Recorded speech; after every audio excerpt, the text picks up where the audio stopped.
they actually breathe through that glottis, so that if you're wondering like, oh my gosh, she's gonna choke to death, she's not gonna choke to death. You can literally put your whole hand inside of her mouth. Okay, what we got here is probably one of the biggest boas I've ever seen. It's skinny, and somebody dropped it off because it wasn't eating for them, and they wanted us to give it 110% college try. And so I'm gonna try to give it a little bit of a head start. Wow, it's got complete rainbow.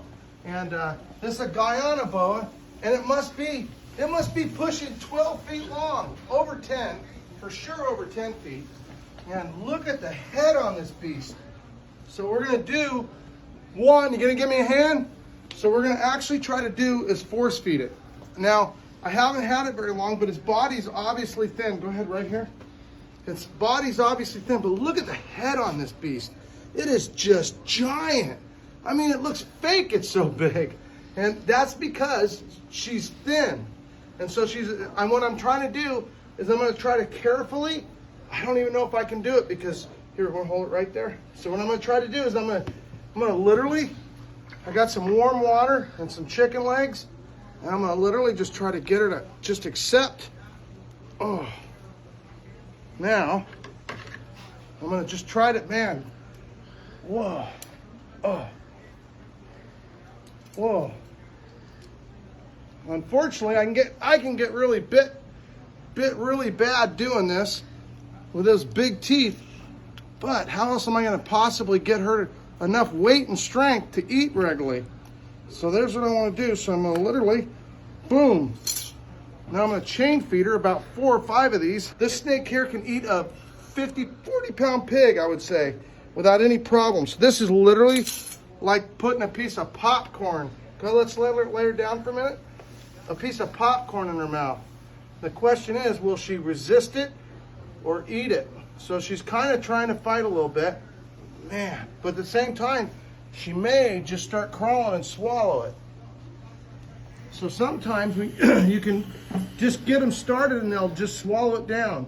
So this is how we're going to try first, is the least amount of basically, you know, being tough with it. So we're just gonna like let her work her way, but I can tell she's kind of tired. Like, you know, she's probably over 40 years old. I literally have never, ever seen one with a bigger head than this. And so I can't imagine with this snake, if we can get it eating really good, how big it can actually be. I would imagine it's probably at least 30 pounds underweight, 40, maybe more. And so we're gonna see what we can do. She acts like she's gonna probably accept those piece of chicken. So I'm gonna just try to let her work for a minute. I got one all the way down to there now. So boom. Now chicken doesn't have the calories that I'd like to have, but at the same time, like I thought, chicken's slippery. It's slippery and it's the right shape, and she's so big that it's going right down.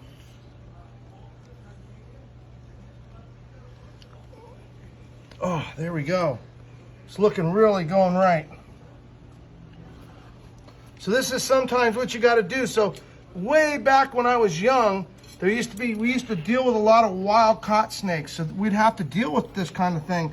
But now most of our snakes are born in captivity and are very, very used to doing their own thing. And they're, you know, it's like your dog. And I'm hoping that what I can do is get her some specialized food. I'll probably try chicken. I'll probably try maybe a guinea pig, couple custom things to try to get her to actually feed on her normal response. But she almost acts like she knows she needs it.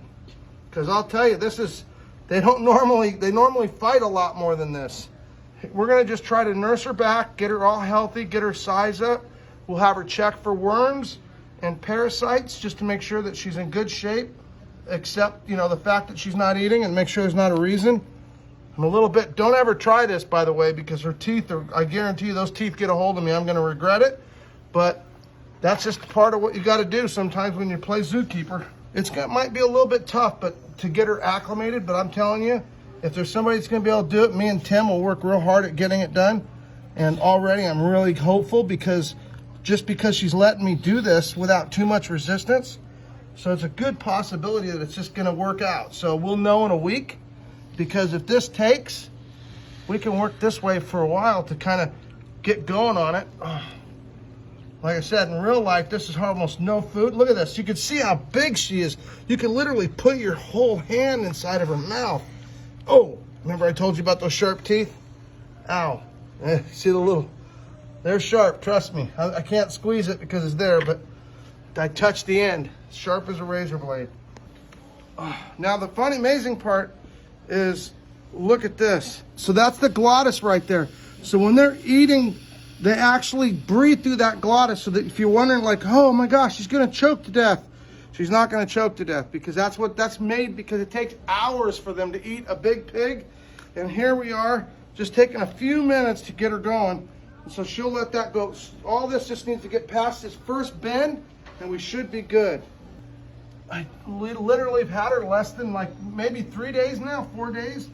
And we're just gonna, people who had it said they tried really hard to get her to eat. So there we go, see that? So that, she's done. So now she's just gonna crawl. She's got a little tiny lump in there for her. Now the question is, what do you think about this kind of stuff? Is this crazy? The good news is, I guarantee you, there's not a whole lot of people know a whole bunch more ways to do it than us, because we've been doing it for so long. Tim's been working here for 20 years, and I've been working, I don't even want to say how long I've been working with him. Tim just gave me a complete update, because I wasn't here when he was dropped off. So now the real story comes out. The people that got this guy got it because it was big and they were really excited, right? It was going to the Bronx Zoo. It was going to go to the Bronx Zoo, but it wouldn't eat and wouldn't get established. So at the last thing, what they wanted to do, they actually donated us to try to see if we could save it. So here's what they've already tried. They've tried chinchillas, they've tried guinea pigs, they've tried chicken, live chickens, rabbits, and you know what? It's going to be tough, but we're going to try everything we have to. The good news is we got its food down it. And he says lost 25 pounds at least. 25 pounds. I figured it at least 40 pounds. I mean, it's a big snake. So biggest head I've ever seen on a boa in my life, and I've been here a couple days. I've seen a thing or two. Oh, oh, wrong commercial, huh? Anyway, living the dream, guys.